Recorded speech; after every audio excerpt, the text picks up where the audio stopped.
வேங்கை வலையொலி உறவுகளுக்கு வணக்கம். 2026 ஆங்கில புத்தாண்டு வாழ்த்துக்கள்.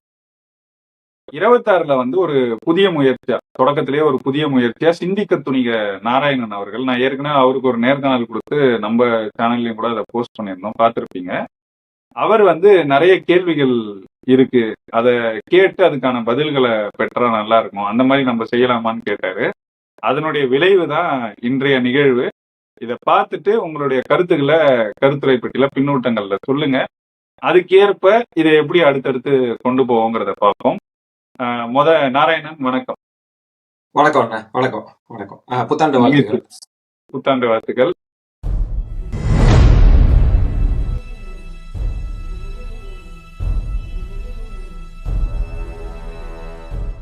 பாரதி வர்சஸ் ஐயா ஈவேரா, இந்த ஒரு கருத்தியல் போர் தொடங்குச்சு இல்லையா? அண்ணன் விஜில் அந்த மேடையில பேசினதுல இருந்து இது தொடங்கினதை பாக்குறோம் நம்ம. அதோட தொடர்ச்சியா நாம் தமிழரோட தமிழ் மீட்சி பாசறை ஒரு கருத்தரங்கம் நடத்தியிருந்தாங்க சமீபத்துல திருச்சியில. அதுல இளைஞர்கள், தமிழ் தேசியர்கள், நாம் தமிழர் கட்சியில உள்ளவங்க சான்றுகளோட விமர்சனத்தை வச்சாங்க. ஐயா ஈவேரா மேல சான்றுகளோட விமர்சனத்தை வச்சாங்க. பாரதி ஏன் போற்றணும் அப்படின்றதெல்லாம் பேசினாங்க. இப்ப சமீபத்துல ஜீவா டுடே அப்படின்ற வலையொலியில ஜீவா அப்புறம் உமாபதி அப்படின்ற பத்திரிகையாளர்கள் இத விமர்சனம் பண்றேன் அப்படின்ற பேர்ல ரொம்ப தரக்குறைவா அறம் இல்லாத ஒரு விமர்சனங்களா, குற்றச்சாட்டுகளா பேசிட்டு இருந்தாங்க. நீங்களும் பார்த்திருப்பீங்க. உங்களோட கருத்துக்களை பகிர்ந்துக்கங்க. இல்ல, அவங்க ஜீவாவை பொறுத்த வரைக்கும் கொஞ்சம் ஓரளவுக்கு கொஞ்சமாவது ஒரு மாண்பை எதிர்பார்க்கலாம் அப்படிங்கிற நிலையில கொஞ்சம் நடந்துக்குவார். அவரு அந்த திராவிட தரப்புலயே பாத்தீங்கன்னா இந்த மாண்பு அதெல்லாம் மண்ணாங்கட்டி எதுவும் இருக்காது. ஆனா ஜீவா கொஞ்சம் ஓரளவுக்கு அதுல கருதலாங்கிற மாதிரி இருப்பார். நிறைய செய்திகள்ல அவரு கொஞ்சம் சரியான கருத்தை சொல்றத நம்ம முன்னாடி பார்த்திருக்கோம்.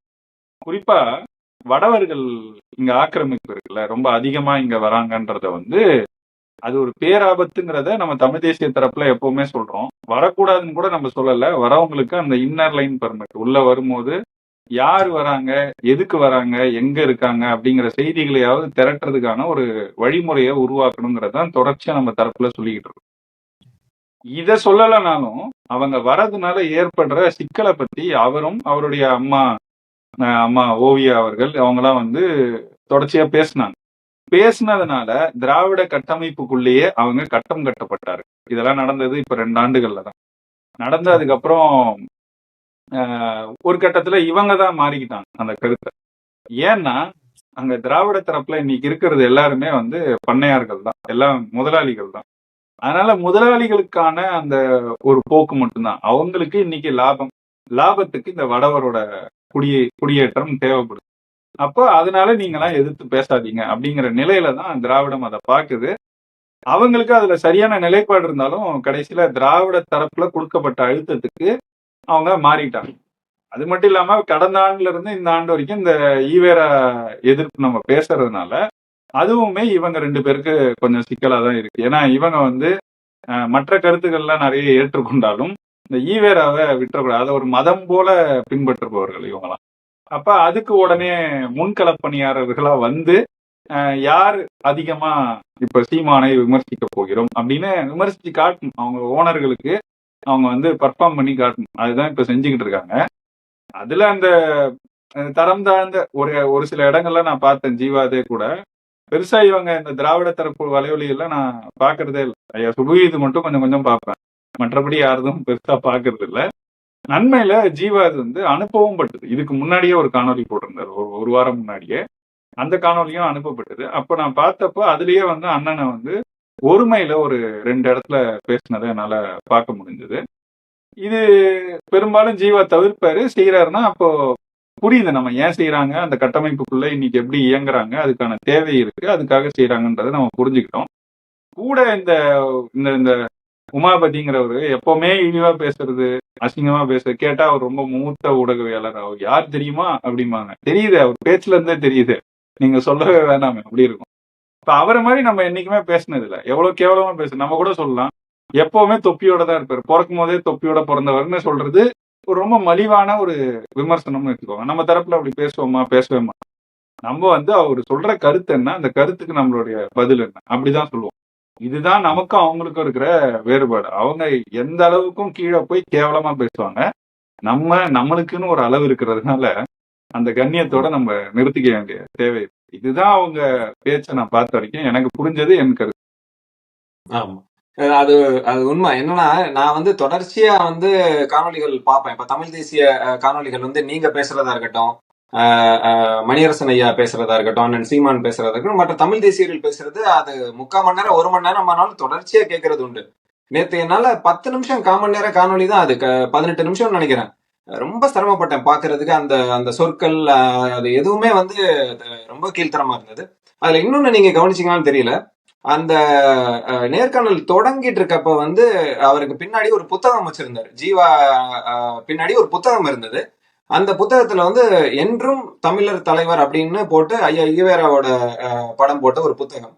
அதை இந்த பக்கம் வச்சு பேசுறாங்க. அது தெரியுது, அது ஒரு தேவையா வச்சு பேசியிருக்காங்கன்னு தெரியுது. அதை வந்து பேசிட்டு இருக்கும்போது ஜீவாவோட கை அதை மறைக்குது.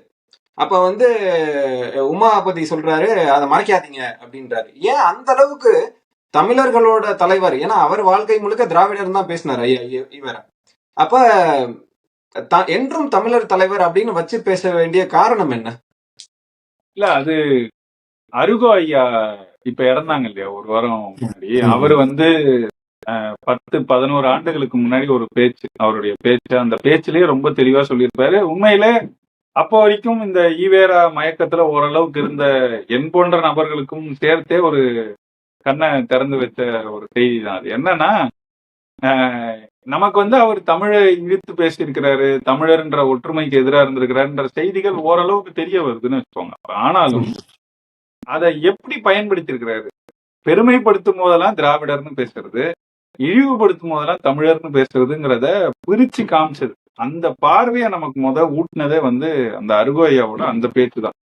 அதுக்கு பிறகு என் பார்வையே அந்த புள்ளிக்கு பிறகு பெரிய அளவுக்கு மாற்றம் அடைஞ்சதுன்றதும் உடனே மாறி இல்ல.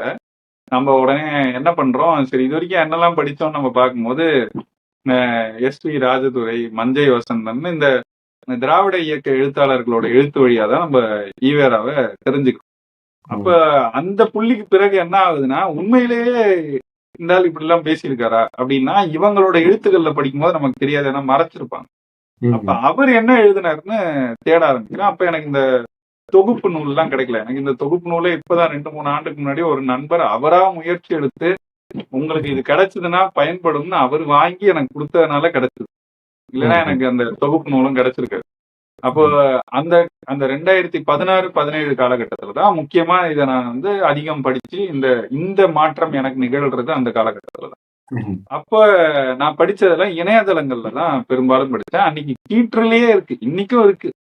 இத சொன்னாரா அப்படின்றதுக்கு அவங்க ஒரு விளக்கம் கொடுத்திருப்பாங்க, இல்ல மாற்று கருத்து கொடுத்திருப்பாங்க. ஆனா அவர் சொன்னாருங்கிறது அந்த இடத்துலயே நமக்கு உறுதியா. அதை நம்ம படிக்கும் போது இன்னார் இப்படி எழுதினாரு அப்படின்னு அவங்க ஒரு பதிலடி கொடுப்பாங்க. அப்ப இன்னார் இப்படி எழுதினாருங்கிறது நமக்கு தெரிய வரும். அப்ப அதை வச்சு நம்ம திரும்ப தேடுவோம். இணையத்திலேயே தான் பெரும்பாலும் ஈவேரா என்ன சொன்னாருங்கிறத தேடி கொஞ்சம் கொஞ்சமாக படிப்பதற்கான வாய்ப்பு எனக்கு ஏற்பட்டதே இந்த இது வழியா. அப்ப அவர் வந்து எப்பவுமே தெளிவா இருந்திருக்கிறாரு. அவருக்கு வந்து அவருடைய இன வரையறை எல்லாமே சரியா தெரிஞ்சிருக்கு. அவர் இனத்திற்காக இங்க களமாடினாருங்கிறது தான் உண்மை. அப்ப அதுக்கு தமிழர் ஓர்மை வந்து எதிரான நிலையில இருக்கிறதா அவர் பார்த்தாரு. அதனாலதான் தமிழர்னு பேசுற எல்லாரையும் பித்தலாட்ட கருங்காலி இங்க பாப்பீங்க நீங்க பின்னாடி. ஏன் இவங்களெல்லாம் தொகுத்து வச்சிருக்காங்கன்னா, இவங்க எல்லாருமே இந்த தமிழர் அப்படிங்கிற அரசியல பேசினவங்க தான். குறிப்பா அதை வந்து ஒரு அரசியல் கட்சி வடிவத்துக்கு, அரசியல் இயக்கமா கட்சியா கொண்டு வந்தது ஐயா ஆதித்தனாரும் மாப்போசியும் செஞ்சாங்க. 2 பேருக்கும் இலக்கு வேற வேற இருந்தாலும் அந்த அரசியல் தளத்துக்குள்ள அவங்க வந்தாங்க. மற்றவர்களும் பேசினாங்க, கருத்தியல் தளத்துல பேசினாங்க. அப்ப இவங்க எல்லாரையும் பித்தலாட்ட கருங்காலி, எல்லாம் என்னென்ன படித்தவங்க தெரியுமா, ஒவ்வொருத்தரும் என்ன மாதிரி தகுதி வாய்ந்தவங்க தெரியுமா, ஆனா எல்லாரையும் அப்படி இழிவுபடுத்தினார். அப்ப இந்த நிலையில வந்து அவர் ரொம்ப ரொம்ப தெளிவா இருந்திருக்கிறாருன்றது நமக்கு தெரியும். அப்ப அன்றையிலிருந்தே அவர் கூடவே இருந்த சாமி சிதம்பரனார் அவரை பத்தி நூல் எழுதியிருக்கிறாரு. இன்னைக்கும் அந்த நூல்ல இருக்கிற எல்லா செய்தியும் நம்ம இப்ப உட்கார்ந்து படிச்சு கூட காமிச்சிட முடியாது. அந்த அளவுக்கு ஒரு இழிவான நபரா இவர் இருந்திருக்கிறார். அப்ப அதுக்கு வந்து தமிழர் தலைவர் அப்படின்னு பேரு. நீதான் திராவிடம்னு பேசுனதாச்சு. தமிழ் தமிழர்னு பேசுறவங்களாம் பித்தலாட்ட கருங்காலி. அப்ப நீ பித்தலாட்ட கருங்காலி தலைவரா? இந்த இந்த கேள்வி நமக்கு வரணும்ல. அன்னைக்கு நம்ம தாத்தாக்கள் கேட்க தவறிய கேள்விகள்னால்தான் இன்னைக்கு நம்ம இந்த வேலையை இவ்வளவு வீரியமா செய்ய வேண்டிய ஒரு நிலை இருக்கு. இத புரிஞ்சதுனாலதான் ஒரு புத்தகத்தை வச்சுக்க வேண்டியது, அதை மறைச்சா கூட கையேடுன்னு சொல்ற அளவுக்கு அவங்களோட நிலை இருக்குங்கிறதா இது நமக்கு காட்டுது. ஆமா, அது போக அதே நேர்காணல்ல அவங்க வந்து ஒரு போலியான ஒரு கட்டமைப்பு அது ரொம்ப காலமா பண்ணிட்டு இருக்காங்க. அதை நான் உணர முடியுது. என்னன்னா, தமிழ் தேசியம் அப்படின்னு பேசக்கூடியவங்கள அவங்க சாதி வெறியர்கள் அப்படின்னு சொல்லக்கூடிய ஒரு இது இருக்கு. ஏன்னா தமிழ் தேசியர்கள் வந்து சாதியை கடந்து தமிழர்களா ஒன்றிணையணும் அப்படின்றதான் முக்கியமான ஒரு கோட்பாடு, ஒரு புரிதல். ஆனா இவங்க திருப்பி திருப்பி இந்த திராவிடம் பேசக்கூடிய திராவிடர்களா இருக்கட்டும், அந்த அரசியல் பக்கம் இருக்கிறவங்க தமிழ் தேசியம் வந்து சாதியம் அப்படின்ற மாதிரி கொண்டு வர பாக்குறாங்க. இதுல கூட கம்போடியான்னு சொல்லி ஒரு கதை சொல்லியிருப்பாரு, அதை நீங்க கேட்டிருப்பீங்க. அதுவும் குறிப்பா நாம் தமிழர் கட்சியில இருந்த மூத்த ஒரு நிர்வாகின்னு சொல்லி சொல்லியிருப்பாரு. அதுக்கு உங்க கருத்து பகிர்ந்து. இல்ல, எல்லாம் சொன்னவரு அவர் யாருன்னு சொல்லல. அந்த இடத்துலதான் அவங்களோட சூழ்ச்சி இருக்கு. ஏன்னா அப்படி ஒரு நபரே இருக்க மாட்டாரு, அப்படி ஒரு நிகழ்வே நடந்திருக்காது. அதாவது வரலாற்று புரிதல் இருக்கான், தமிழ் சார்ந்து ரொம்ப ஆய்வெல்லாம் செஞ்சிருக்கிறாராம். இவரு அதனால நேர்காணல் எடுக்கணும்னு நினைச்சாராம். நீங்களே சொல்லுங்க, நம்ம பார்த்துட்டு தான் இருக்கோம் இந்த இணையப்பரப்ப. எத்தனை நேர்காணல்களை இந்த உமாபதி எடுத்து இது வரைக்கும் போட்டிருக்கிறாரு? நீங்க எத்தனை பார்த்திருக்கீங்க? இல்ல நான் எத்தனை பார்த்திருக்கேன்? இல்ல பாக்குறவங்க தான் எத்தனை பார்த்திருக்காங்கன்னு போடட்டுமே, நம்ம தெரிஞ்சுக்கோம். ஒண்ணுமே கிடையாது. யாரையுமே நேர்காணல், இந்த ஆளு வாயை மட்டும் கொண்டு போய் உட்கார்ந்துகிட்டு வாய்க்கு வரதெல்லாம் எல்லா இடத்துலயும் உட்காந்து யார பத்தி வேணா கேளுங்க. ஒரு 5-6 பேர் இருக்காங்க இந்த இணையத்துல. நீங்க யார பத்தி கேட்டாலும் ஒரு மணி நேரம் பேசுவாங்க. சேகுவேரா அப்படின்னு நீங்க சொல்லிட்டு நீங்க உட்காந்துக்க வேண்டியதுதான் உங்க வேலை. சேகுவேரா எப்படின்னா அப்படின்னு ஆரம்பிச்சு ஒரு பயங்கரமான ஒரு கதையை வந்து ஒரு மணி நேரத்துக்கு சொல்லுவாங்க. அந்த மாதிரி ஒரு 5-6 பேர் இருக்காங்க. உங்களுக்கே தெரிஞ்சிருக்கும், இந்த தமிழா பாண்டியன், இந்த உமாபதி, இன்னொருத்தன் இப்போ விஜய் கட்சியில போய் சேர்ந்திருக்கிறான். இந்த மாதிரி இன்னும் கொஞ்சம் பேர் இருக்காங்க. அவங்கலாம் நீங்க ஒரு கேள்வியை கேட்டுட்டு உட்காந்துக்கலாம், 1 மணி நேரமும் அவங்களே பேசிடுவாங்க, எல்லாமே தெரியும். அது எந்த அளவுக்கு தரவுகள் நம்புற மாதிரி இருக்கும். அது கேட்கும் போது ரொம்ப சுவாரஸ்யமா இருக்கும், அவ்வளவுதானே தவிர அது நம்புற மாதிரிங்கிறது நீங்க உண்மையிலே கூர்ந்து கவனிச்சீங்கன்னு வச்சுக்கோங்க. அதுல இருக்கிற போய் அப்படித்தான் அண்ணன் திருமாவளவனை பத்தி பெருமையா பேசுறதுக்கு இந்த தமிழா பாண்டியன் ஒரு இடத்துல பேசுறாரு. பேசும்போது 500 நாடுகள்ங்க, 500 நாட்டு ஸ்டாம்ப் வந்து அவர் பாஸ்போர்ட்ல இருக்கு. 500 நாடு பாத்துக்கோங்க. கேள்வி கேட்கிறவன் எவ்வளவு மழுமட்டையா இருந்தா 500 நாடு எங்கடா இருக்கு, எங்க இருக்கு 500 நாடு? அப்ப இந்த கேள்வியே வராது. ஏன்னா அவ்வளவு சுவாரஸ்யமா அந்த கதையை சொல்லுவாங்க. நீங்க அந்த கதைக்குள்ள போயிட்டதுனால ஃபேக்சுவல் எரர் என்னன்னு உங்களுக்கு தெரியாது. அப்ப அந்த மாதிரி ஒரு நபர் தான் இந்த நபரும். யாரை பத்தி கேட்டாலும், இப்ப நீங்க வந்து ஈழ போராட்டம் அப்படின்னு சொன்னீங்கன்னா, நான்லாம் ஈழ போராட்டம் நடக்கும்போது அங்கேயே இருந்தேன். அங்கதான் நான் 2 வருஷம் இருந்தேன் இலங்கையில. நான் வந்து வருஷத்துக்கு ஒரு தடவை போயிட்டு வருவேன். இந்த போர் நடந்த இடத்துக்கே போனேன். இந்த போராளிகளே எனக்கு தெரியும், தலைவரையே பார்த்திருக்கேன். அங்க இருந்த அவரு தலைவர் இங்க இருக்கும் போது என்ன வந்து பார்த்திருக்கிறாரு. அங்க வந்து எல்லா தளபதிகளையும் நான் போய் பார்த்திருக்கேன். ரொம்ப சரளமா அடிச்சு விடுவாரு. ஏன்னா நம்ம இவங்களெல்லாம் ஒரு பொருட்டாவே எடுத்துக்க மாட்டோம். இவங்க சொன்னது உண்மையான அந்த தரப்புல யாரையும் போய் கேட்க மாட்டோம். அந்த தரப்புலயும் யாரும் வந்து சொல்ல முடியாது. அதுலயும் ஒரு சூழ்ச்சி இருக்கு. அந்த தரப்புல யாராவது வெளியே வராங்களா இதை மறுக்கன்னு பாக்குறதுக்கும் கூட சிலர் இந்த வேலையை செய்வாங்க. உங்களுக்கு புரியுது இல்ல? அவங்க வந்தா அவங்க மேல நடவடிக்கை எடுக்கப்படும். அப்ப அவங்களை வெளியே கொண்டு வர்றதுக்கு கூட இங்க இருக்கிற அரசு கட்டமைப்புகள் இந்த மாதிரி வேலைகளை, இந்த மாதிரி அடியாட்களை வைத்து செய்யும். அப்ப அந்த மாதிரி ஒரு நபர் தான் இந்த உமாபதி. அதனால அவரு சொல்றதுல ஒரு கிரெடிபிலிட்டின்னு சொல்லுவோம்ல, ஒரு உண்மைத்தன்மை, இவர் சொன்னா உண்மையா இருக்கும்பா அப்படின்னு நம்புற தன்மையில எல்லாம் அவர் இல்ல. அவர் நீண்ட நாளா இந்த துறையில இருந்திருக்கலாம். ஆனா அவர் யாராக அறியப்பட்டிருக்கிறாருன்னா, கடந்த 6-7 ஆண்டுகளாக நேர்காணல்கள் கொடுக்கிறார். என்ன கொடுக்கிறாருன்னா, திமுகவுக்கு அடியாளாக எந்த இடத்துல எது நடந்தாலும் திமுகவுக்கு ஆதரவாக உட்கார்ந்து பேசக்கூடிய ஒரு நபரா இருக்காரு. நீங்க நல்லா பாருங்க, இவ்வளவு பேசுறாருல. பெரும்பாலும் இந்த மாதிரி பேசுறவங்க எல்லாரும் இந்த தொலைக்காட்சி விவாதங்களுக்கு வந்து கலந்துக்குவாங்க. இந்த நபர் எங்கேயாவது கலந்து பார்த்திருக்கீங்களா? வரமாட்டார். ஏன்னா ஒன் வே கம்யூனிகேஷன் தான். தன்னை எதிர்த்து கேள்வி கேட்க ஆள் இல்லாத இடத்துல உட்கார்ந்து பயங்கரமா வால் சுத்துறது, வாய் வால் சுத்துறது. இது வந்து இவங்கெல்லாம் அப்படிதான். நான் இப்ப சொன்ன நபர்கள் எல்லாரையுமே எடுத்து பாருங்க, விவாதத்துக்கு வரவே மாட்டாங்க. சொன்ன பிறகுதான் நான் யோசிச்சு பாக்குறேன். ஆமா, ஒரு நிமிடம் கூட தாக்கு பிடிக்க மாட்டாங்க அங்கெல்லாம். ஏன்னா இந்த மாதிரி அடிச்சு விட முடியாது. எதிர்க்க உட்காந்து இருக்கிறவன், அங்க கூட உட்காந்து இருக்கிறவன் கேட்டானா முடிஞ்சது இவங்க கதை. அதனால தத்த பத்தன்றவாங்க. அதோட இவங்க உருவாக்கி வச்சிருக்கிற ஒரு பிம்பம் இருக்குல்ல, அதோட எவனும் கூப்பிட்டு இந்த மாதிரி நேர்காணல் எடுக்க முடியாது. அந்த நிலைக்கு வந்துருவாங்க. அதனால இந்த மாதிரி உட்கார்ந்துகிட்டு வால் சுத்துற வேலைய செய்யறது. அப்படிப்பட்ட ஒரு நபர் தான். இந்த கம்போடியா கதையில எந்த அளவுக்கு உண்மையா இருக்கும்னே எனக்கு தெரியல. அப்படியே இருந்தா கூட அவர் பேரை சொல்லட்டும், அந்த நபர் யாருன்னு சொல்லட்டும். அவர் உண்மையிலேயே நாம் தமிழர் கட்சி தொடங்கின நபர்கள்ல ஒருத்தராம். இது வரைக்கும் ஒரு 200 பேர் சொல்லிட்டானுங்க, நான் தான் தொடங்கினேன். சரி, தொடங்கல, நடத்த வேண்டியதானே. யாருமே நடத்துறதுக்கு தான் முன் வரலையே. கடைசி வரைக்கும் அத தொடங்கினது ஒரு உண்மையிலே அது ஷாகுல் ஹமீது ஐயா எல்லாம் இருக்கும் போதே அவங்களாமே பதிவு பண்ணதுக்கு ஒரு 7-8 பேர் கிட்ட கலந்தாய்வு நடந்துதான் அந்த தொடங்குற நிகழ்வுகள் நடந்துச்சு அப்படிங்கிறது. இப்ப அந்த நபர்கள் யாருங்கிறத சொல்லிட்டாங்க அவங்க எல்லாம் இருக்கும் போதே. அதனால ஓரளவுக்கு நமக்கு தெரியும். ஜெகத் கெஸ்பர் சொல்லிக்குவார், அவர் கூட்டத்துக்கு போனாரு, அதுக்கு பிறகு போகலங்கிறது தான் உண்மை. கூட்டத்துக்கும் முன்னாடி கூட்டம் அவருடைய இடத்துலயே நடந்துச்சுங்கிற வரைக்கும் எல்லாம் சொன்னாரு. அந்த காலகட்டத்துல என்ன நடந்துச்சுன்றதெல்லாம் நமக்கும் கூட ஓரளவுக்கு அந்த இடத்துல இருந்தவங்க சொன்ன செய்திகள் வழியா தெரியும். அதனால அதுக்கு மேல அதை பத்தி எல்லாம் நம்ம பேச விரும்பல. இந்த மாதிரி நிறைய பேர் சொல்லுவாங்க. இவங்களே ஒரு கதைய, நான் தான் சொன்னேனே, இவ்வளவு நேரம் சொன்னதுலயே புரிஞ்சிருக்கும், இவங்க கட்டுக்கதைகளை உருவாக்கக்கூடிய நபர்கள். அப்ப இவங்க சொல்றது எந்த அளவுக்கு உண்மையா இருக்கும். இன்னொன்னு, அந்த வைக்கிற விமர்சனம் உண்மையா அப்படின்னு பார்த்தா, சாதியவாதிகளா இருந்தா நம்ம இன்னைக்கும் என்ன தொடர்ச்சியா ஒரு முழக்கம் வைக்கப்படுறது என்ன, இங்க இந்த பஞ்சமர் நில மீட்பு பத்தி திராவிடம் பேசுச்சா இல்ல தமிழ் தேசியவாதிகள் பேசுறாங்களா? எதுக்காக பேசுறாங்க? தமிழ் தேசியவாதிகள் பஞ்சமர் நில மீட்பை பேசும்போது கூட யாரெல்லாம் மேடையில வச்சிருக்கிறாங்க? வெறும் இவங்க சொல்ற அந்த இவங்களோட கட்டமைப்பு படி இந்த தலித்திய தலைவர்கள் இல்ல ஒடுக்கப்பட்ட மக்கள் மட்டும் இல்ல, அது சார்ந்த தலைவர்கள் மட்டும்தான் மேடையில இருக்காங்களா? எல்லாரையும் கூட்டிட்டு வந்து எல்லாரையும் கேட்க சொல்றது. அது நம்ம கூட வாழ்ற நம்ம அண்ணன் தம்பி அக்கா தங்கச்சி நம்ம உறவுகளோட நிலம். அதை புடுங்கி வச்சிருக்கிறாங்க. யார் புடுங்கி வச்சிருக்கிறது?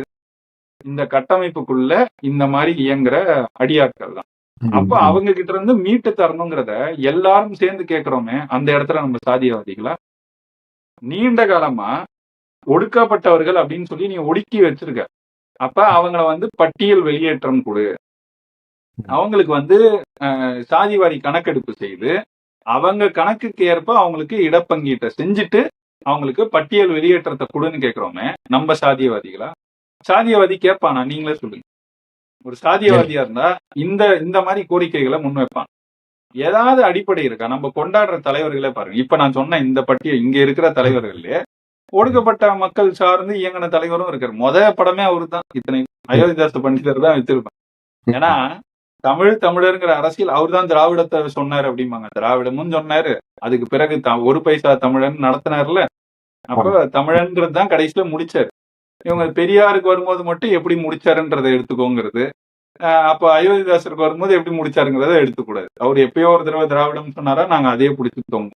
இப்ப இதுதான் இவங்களோட இழிவான மலிவான அரசியல். அப்ப இங்க ஒரு சிலர், நாம் தமிழர் கட்சி கிடையாது, கட்சியும் சரி இங்க இருக்கிற மற்ற இயக்கங்களும் சரி, எல்லாரும் தெளிவான பார்வையை தான் வைக்கிறாங்க.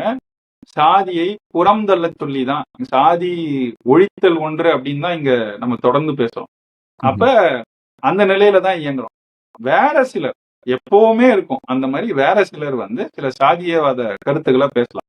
அவங்க பேசுற கருத்தை தான் முதன்மையான தமிழ் தேசிய கருத்து நீங்க எடுத்துக்குவீங்கன்னா சிக்கல் உங்ககிட்ட தான் இருக்கு. ஏன்னா நீங்க தான் திட்டும் போது மட்டும் தெளிவா திட்டுறீங்களா ஆளை பார்த்து. அப்ப அந்த நபர்கள் இல்ல அந்த கட்சிகள் இயக்கங்கள் சொல்ற கருத்து எடுத்து இப்படி ஒரு விமர்சனம் இருந்து வச்சீங்கன்னா அதை கூட நம்மளால ஏற்க முடியும். இந்த இடத்துல இது உண்மைக்கு புறம்பா இருக்கிறதுனால அதை மறுக்க வேண்டியது.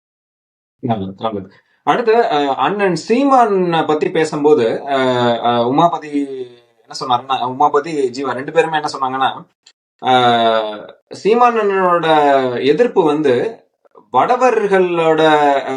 வடவர்கள் எதிர்ப்பு தான் இருக்கு. அதுலயும் குறிப்பா முதலாளிகள் எதிர்க்கிறது இல்ல, தினக்கூலிகளா வரக்கூடிய ஏழை எளிய வடவர்களை தான் எதிர்க்கிறாரு அவரு. அது போக 400 ஆண்டுகளுக்கு மேல தமிழ்நாட்டிலே இருக்கிற தெலுங்கு பேசக்கூடிய மக்கள், குறிப்பா அவரே சொல்றாரு, ரெட்டி சமூகம், நாயுடு சமூகம், அருந்ததி சமூகம், இவங்களெல்லாம் எதிர்க்கிறாரு, தீவிரமா எதிர்க்கிறாரு அப்படின்றாரு. நான் எங்கேயுமே பார்த்ததில்லை. நான் தொடர்ச்சியா வந்து இந்த அரசியலை கத்துக்கிறோம் அப்படின்ற போக்குல நான் நிறைய காணொளிகள் பாக்குறது உண்டு. நான் எங்கேயுமே அதை பார்த்ததே இல்லை.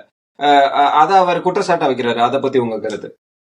இல்ல, நம்ம திரும்ப திரும்ப சொல்ல வேண்டியதுங்க என்னன்னா, நம்ம கருத்து என்னங்கிறது தான் நம்ம சொல்ல முடியும். இவங்க எப்படி அதை புரிஞ்சுக்கிறாங்க, எப்படி அதை திருச்சி சொல்றாங்கன்றதுக்கெல்லாம் நம்ம பொறுப்பாக முடியாது. யாரும் வாழலாம், நாங்கள் தான் ஆளுவோம் அப்படிங்கிறோம். இது வந்து ஒரு அடிப்படை உரிமை, ஒரு தேசிய இனத்தோட உரிமையை தான் நம்ம கேட்கிறோம். ஏன் அதை கேட்கிறோம்னா, கேட்க வேண்டிய நிலைமையில நம்ம இருக்கோம். அப்படி ஏன் நம்ம அந்த நிலைமையில இருக்கோம்னா, இவங்க சொல்ற 300 400 ஆண்டுகளா இங்க வாழ்றாங்கன்றவங்க, அவங்க இந்த அதிகாரத்தை முழுமையா கைப்பற்றி வச்சிருக்கிறாங்க. அந்த நிலையிலேயே தொடர்ச்சியா அந்த நிலையிலேயே இருக்கு. அது ஏதோ இருந்துச்சு, நம்மளும் வந்தோம், அப்புறம் அவங்களும் வந்தாங்க, அந்த மாதிரி ஏதாவது இருந்தா கூட பரவாயில்ல இல்ல அதுவும். ஆனா அப்படி இருந்தா கூட நீங்க ஏற்றுக்கொள்ளலாம், இதை முதன்மை விமர்சனமா வைக்காம. ஆனா தொடர்ச்சியா அதுதான் நடக்குது அப்படின்னும் போது, இந்த மண்ணின் மக்கள் மேல எழுந்து அந்த உரிமையை கேட்கறது இயல்பான ஒண்ணுதான். அதை தான் நம்ம செய்யறோம். நம்ம வந்து யார் மேலேயும் வெறுப்பெல்லாம் உமிழல, எல்லாரும் கிளம்பி வெளியே போங்கன்னு தான் நம்ம சொல்லல. நம்ம சொல்றது ஆள்ற உரிமை எங்களுக்கு தான். ஏன்னா இதுதான் எங்களுக்கு இருக்கிற ஒரே ஒரு நிலம், கடைசி நிலம். இந்த நிலத்தையும் விட்டுட்டோம், இங்கேயும் அதிகாரத்தை நாங்க மீட்டெடுக்கலன்னா எங்களுக்கு வேற எங்கேயுமே அதிகாரம் இல்லை. அப்போ அதை கேட்க வேண்டிய கட்டாயம் நமக்கு ஏற்படுது. அதனால கேட்கிறோம். இது முதல் கருத்து. அது இந்த வடவர் எதிர்ப்பு நம்ம பேசுறோம் அப்படின்னா, இன்னைக்கு இவன் இப்ப வடவர் வராங்கல்ல, எப்படி வராங்க, லட்சக்கணக்குல கோடியை தாண்டிட்டாங்கன்றதுதான் இப்போதைக்கு செய்தி.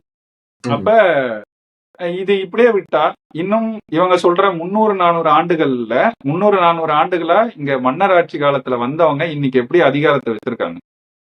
இன்னைக்கு லட்சக்கணக்குல கோடியில வடவர் வந்துட்டாங்கன்னா, இன்னொரு 50 ஆண்டுகள்லயே நிலைமை எப்படி இருக்கும்ன்றத நீங்க நினைச்சு பாருங்க. இது ஏற்கனவே ஒரு கலப்பின திருப்பூர் பகுதிகளில் பார்க்க முடியுது இல்லையா? இது ஏற்கனவே ஒரு கலப்பின மாநிலமா மாத்திக்கிட்டு இருக்காங்க. அது மட்டும் இல்லாம இதை வந்து முழுக்க முழுக்க ஒரு இந்தி பேசுற மாநிலமா மாத்துறதுக்கான முயற்சிகள். ஏன்னா தமிழ் பேசாம ஒருத்தர் பிறப்புல இருந்து இறப்பு வரை வாழ முடியுங்கிற ஒரு நிலையை இங்க இருந்த திராவிட அரசுகளை உருவாக்குன பிறகு யார் வந்தா என்ன, இந்திக்காரன் வந்தா என்ன, இங்கிலீஷ்காரன் வந்தா என்ன, அந்த நிலைமைக்கு நம்ம இன்னைக்கு மாறிடும். அப்ப அந்த குடியேற்றம் வந்து ஒரு பெரும் அபாயம். நம்மளுடைய தேசிய இனத்தின் உரிமை இந்த நிலம், அந்த நிலத்தின் மீதான நம்மளுடைய உரிமை வந்து முழுக்க முழுக்க ஒரு கேள்விக்குள்ளாக்கக்கூடிய ஒரு நிகழ்வு தான் இப்ப நடந்துகிட்டு இருக்கு. ஒரு 300 400 ஆண்டுகள் முன்னாடி அவ்வளவு கவனம் செலுத்தாம கவனக்குறைவாக நம் முன்னோர்கள் இருந்ததனுடைய விளைவு தான் இன்னைக்கு வரைக்கும் நம்ம அடிமைகளா இந்த நிலத்துல இருக்கோம். அப்ப இன்னொரு 50 ஆண்டு, இந்த தலைமுறையும் விட்டுட்டு இன்னொரு 50 ஆண்டு கழிச்சு திரும்பி பார்த்தா இங்க ஒண்ணுமே நமக்குன்னு இருக்காது, நம்மளுதுன்னு ஒண்ணுமே இருக்காது. அப்போ இந்த அபாயம் இருக்குங்கிறத உணர்ந்ததுனால தான் நம்ம வந்து இந்த உரிமை குரலை யாருக்கும் எதிரானது இல்லை. இதுல ரெண்டாவது நீங்க கேட்டது வடவர் எதிர்ப்பு இருக்க தவிர அந்த முதலாளிகள் எதிர்ப்பு இல்லைன்னு சிரிப்பு தான் வருது. நான் ரொம்ப எளிமையா கேட்கிறேன்.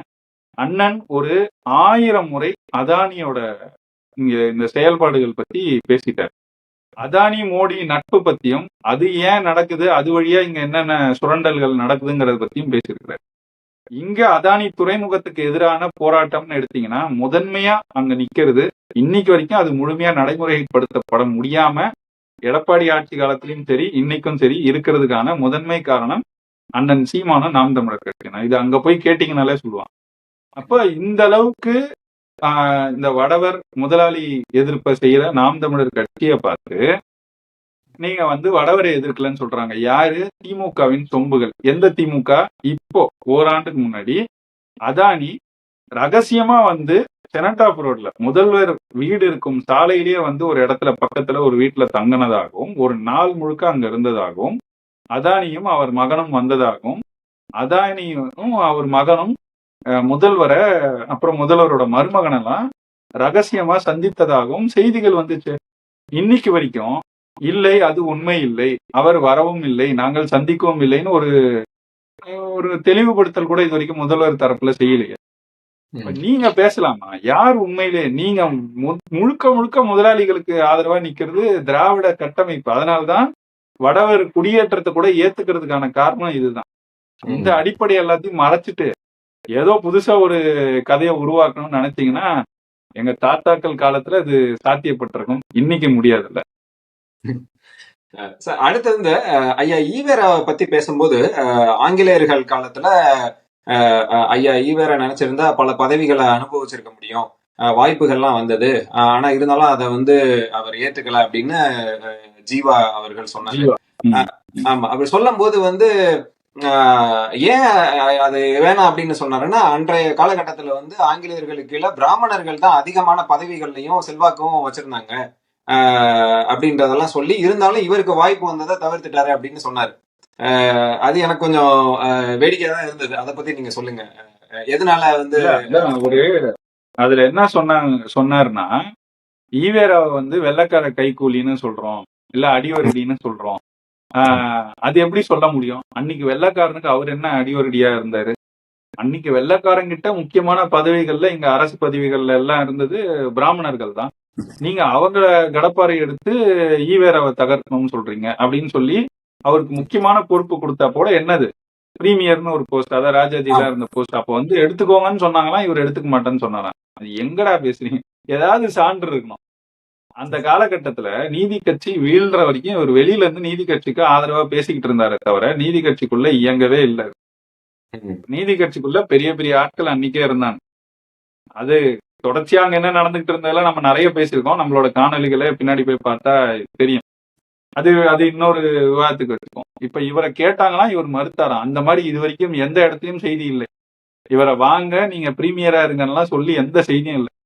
நீதி கட்சிக்கு தலைமை ஏற்க சொல்றாங்க. அதுவும் இந்திய எதிர்ப்பு போராட்டம் முடிந்த பிறகு, அதுவும் நீதி கட்சி ஆட்சி முடிஞ்சு காங்கிரஸ் ஆட்சி அமைந்து ராஜாஜியோட அமைச்சரவை ராஜினாமா செய்த பிறகுதான் நீதி கட்சி தலைமை பொறுப்புக்கே இவர் வர்றார். அதனால வரலாற்றை எப்படி வேணா திருச்சி சொல்லலாம்னு இப்படி எல்லாம் சொல்லக்கூடாது. ரெண்டாவது, நான் இப்படி கேட்கிறேன், உண்மையிலேயே ஈவேரா வெள்ளக்கார அடிவருடியா இல்லையா? இந்த கேள்விக்கு நேரடியான பதில் என்ன? 100 விழுக்காடு அடிவருடி தான். ஏன் அப்படின்னா, வெள்ளக்காரங்க இங்க விடுதலை தரப்போறாங்கன்ற ஒரு செய்தி தெரிய வந்து கிட்டத்தட்ட ஒரு 42, 43 இருந்தே போயிருவாங்க, எப்ப வேணா போவாங்கன்ற ஒரு நிலை கொஞ்சம் கொஞ்சமாக வருதுன்னு வச்சுக்கோங்க. அது வரும்போது இவர் வந்து வெள்ளக்கார ராணிக்கு நீதி கட்சியில இருந்தே எழுதியிருக்காங்க முன்னாடின்னு வச்சுக்கோங்க. எந்த அளவுக்குன்னா, நீதி கட்சி அந்த காலகட்டத்துல எல்லாருக்கும் தெரிந்த இந்த ஜாலியன் வாலாபாக் இருக்குல்ல, அப்ப வந்து அது ரொம்ப கொடூரமான செயல் இருக்கிறது. அதுக்கே கூட அவங்களுக்கு வெள்ளக்காரங்களுக்கு ஆதரவா நின்ன கட்சி நீதி கட்சி. இன்னொரு நாள் பேசுவோம் அதெல்லாம். அது சான்றோட நூல்கள்லாம் இருக்கு.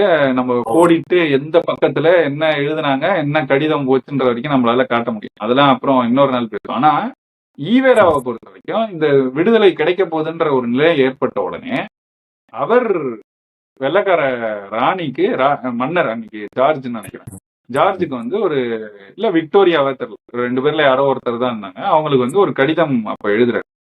அந்த கடிதத்துல என்ன எழுதுறாருன்னா, நீங்க இங்க வந்து விடுதலை தரப்போறதா, சுதந்திரம் தரப்போறதா சொல்றாங்க. அப்படி ஏதாவது அப்படி நீங்க கொடுக்காதீங்க. அப்படியே கொடுக்கணும்னு நினைச்சீங்கன்னா மெட்ராஸ் மாகாணத்துக்காவது கொடுக்காதீங்க, மெட்ராஸ் பிரசிடென்சிக்கு கொடுக்காதீங்க, அதை வந்து உங்களோட ஆளுகை கீழேயே வச்சுக்கோங்கன்னு கடிதம் எழுதினவர் தான் இந்த ஈவேரா. அப்ப இது அடிவருடித்தனமா இல்லையா? சரி, ரொம்ப எளிமையா ஒரு கேள்வி. ரொம்ப எளிமையா ஒரு கேள்வி. அண்ணாவுக்கும் ஈவேராவுக்கும் முட்டினது எங்க? ஆகஸ்ட் 15 கருப்பு நாள்னு அறிவிக்கிறாரு. அதை அப்படி சொல்ல முடியாது.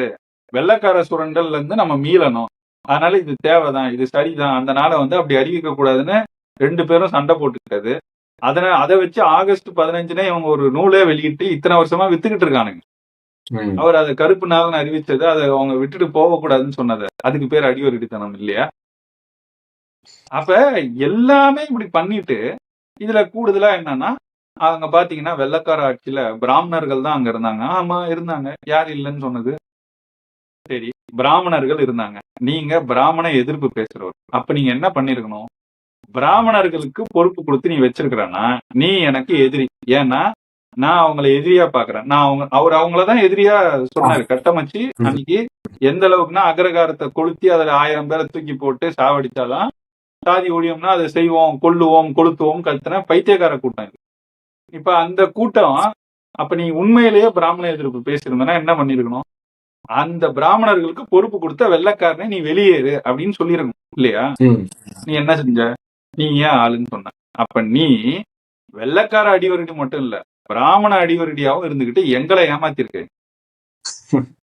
இல்ல, ஆமா ஆமா, சரியா சொன்னீங்க.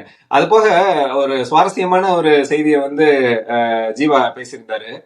அதுவும் இந்த அறிவியல் சம்பந்தமா என்னன்னா, ஐவிஎஃப், இந்த செயற்கை கருத்தரித்தல் இல்லையா, அத வந்து அன்னைக்கே வந்து ஐயா ஈவேரா வந்து சொல்லிட்டாரு.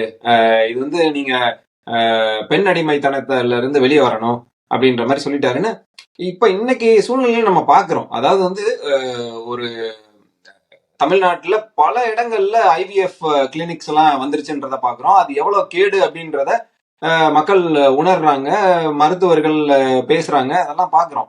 ஆனா அது ரொம்ப பெருமையா வந்து இதெல்லாம் அன்னைக்கே ஐயா ஈவேரா சொல்லிட்டாரு அப்படின்னு சொல்றாரு. அந்த அந்த எண்ண ஓட்டம் இந்த திராவிடர்களுக்கு எப்படி வருதுன்னு நினைக்கிறீங்க? சுத்த பைத்தியக்காரனுங்க. பைத்தியக்காரனால, அதாவது சரியான மனநிலையில இல்லாதவனாலதான் இப்படிலாம் சிந்திக்க முடியும். அவர் சொன்னாரா இல்லையாங்கிறது ஒரு செய்தி. அன்னைக்கு வந்து டெஸ்ட் டியூப் பேபி எல்லாம் கிடையாது, அவர் சொன்னாருன்னு உருட்டுறாங்க. சொன்ன இடத்த எந்த பக்கத்துல எந்த புக்ல காமிச்சாங்கன்னா நானே எடுத்து படிச்சுக்குவேன், என்கிட்டயே இருக்கு. இப்ப இதுல என்னன்னா, அது அது ஒரு செய்தின்னு வச்சுக்கோங்க. இப்ப உணவு நீங்க சாப்பிடணும். உணவு வழியா தான் உங்க உடம்புக்கு தேவையான ஆற்றல், சத்து இதெல்லாம் போக போகுது. அது வழியா தான் நீங்க இயங்க போறீங்க. நீங்க நல்லா இயங்குறதும் இயங்காததும் நீங்க சாப்பிட்றத பொறுத்து தான் இருக்கு. அதனாலதான் உணவே மருந்து அப்படின்னு நம்ம ஆட்கள், நமக்கு உடம்பு சரியில்லைன்னா கூட இதை சாப்பிட்டா இது குணமாகும்னு உணவுலயே மருந்துகளை கண்டுபிடிச்சு வச்சிருந்தாங்க. அப்ப இத மீறி இந்த உணவு உங்களுக்கு தேவையான ஆற்றலை கொடுக்க முடியல, ஏதோ ஒரு சிக்கல் இருக்குன்னா மருந்து சாப்பிடுவோம். அந்த மாதிரி தான் இந்த ஐவிஎஃப் இருக்கட்டும், ஐயுஐயா இருக்கட்டும், இல்ல இந்த மாதிரி சிகிச்சைகள், இந்த மருத்துவ முறைகள்லாம் வந்து தீர்க்கப்பட முடியாத, சரி செய்யப்பட முடியாத ஒரு சிக்கல் இருந்தா பயன்படுத்துறதுக்கு ஒரு நல்ல முன்னேற்றம்னு வச்சுக்கோங்க. அப்படி பயன்படுத்திக்கலாம். இன்னைக்கு நிலை அது இல்ல. கிட்டத்தட்ட ஒரு சொல்றாங்க கணக்கு, நமக்கு உறுதியா தெரியல. ஆனா தெருவுக்கு தெருவு திறந்துகிட்டு இருக்காங்க. கிட்டத்தட்ட 30% 40% பெண்களுக்கு வந்து இயற்கையா கருத்தரிக்க முடியலங்கிற ஒரு நிலையை நம்ம இப்போ எட்டிட்டதா சொல்றாங்க. அப்போ இவ்வளவு பெரிய ஒரு சிக்கல், ஒரு சமூக சிக்கல் இருக்கு. இது நம்ம அவ்வளவு எளிதா கடந்து போக முடியாது. ஒரு சமூக சிக்கல் இருக்கும்போது அதை வந்து அன்னைக்கே சொன்னாரு அப்படின்னு சொல்லி பெருமை பேசுறதுங்கிறது ஒரு சுத்த பைத்தியக்காரதான். அதிகாரத்துல இருக்கிறவங்க என்ன மாதிரி பார்வையில இருக்காங்கன்றதுதான் இது காட்டுது. அவங்களெல்லாம் திருத்த முடியுமான்றது நமக்கு தெரியல. இந்த பார்வை இருந்தா கூட உண்மையிலேயே ஒரு அரசு என்ன செஞ்சிருக்கணும், மனித ஆற்றல் தான் முக்கியமான ஆற்றல் ஒரு நாடோட வளர்ச்சி. அந்த மனித ஆற்றல் இல்லாம நீ என்ன வச்சிருந்தாலும், என்ன மாதிரி வளம் கொழித்த ஒரு நாடாக இருந்தாலும் மனித ஆற்றல் இல்லைன்னா அது எந்த பயனும் தராது. அப்ப அந்த மனித ஆற்றலை வளர்க்கறதுக்கு அடிப்படையே இதுதான். அப்ப இதுலயே உனக்கு சிக்கல் இருக்குன்னா இதை சரி செய்யறதுக்கு இந்நேரம் அரசு ஏதாவது ஒரு தீவிரமான நடவடிக்கையில ஈடுபட்டு இவங்களுக்கு புரிதலே இங்கதான் இருக்குன்னா இவங்க எங்க இருந்து நாட்டுல இருக்கிற சிக்கல் எல்லாம் புரிஞ்சுக்க போறாங்க, சரி செய்ய போறாங்க. அதுதான் இதை காட்டுது. ஈவேரா சொன்னாரா இல்லையாங்கிறது ஒரு சிக்கல். அதை தாண்டி இவங்க எந்த அளவுக்கு மழுமட்டைத்தனமாக சிந்தித்துக் கொண்டிருக்கிறார்கள் அப்படிங்கறதோட வெளிப்பாடுதான் இதை எடுத்து பெருமையா இவங்க பேசிக்கிறாங்க. அப்படித்தான் நானும் அதை பார்த்தேன். நல்லதுண்ணே, ரொம்ப நன்றி. உங்களோட கருத்துக்களை இந்த நேர்காணல் சம்பந்தமா நம்ம பார்த்துக்கிட்டது, எனக்கு கேள்விகள் வந்தது, நீங்க தெளிவா விளக்குனதுக்கு ரொம்ப நன்றி. அடுத்து ஒரு வாய்ப்புல நம்ம சந்திப்போம். நன்றி. நன்றி, வணக்கம்.